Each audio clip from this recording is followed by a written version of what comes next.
ಅಂತಾನೇ ಇಲ್ಲ.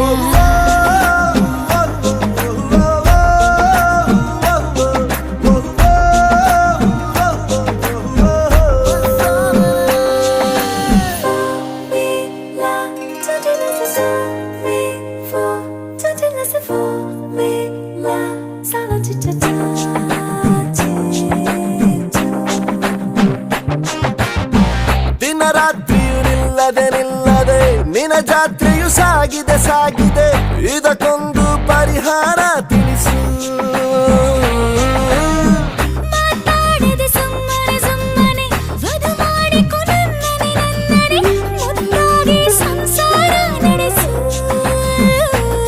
ಹಾಡು ಹಗಲೇ ಶುರುವಾಯ್ತು ಸುಲಿಗೆ.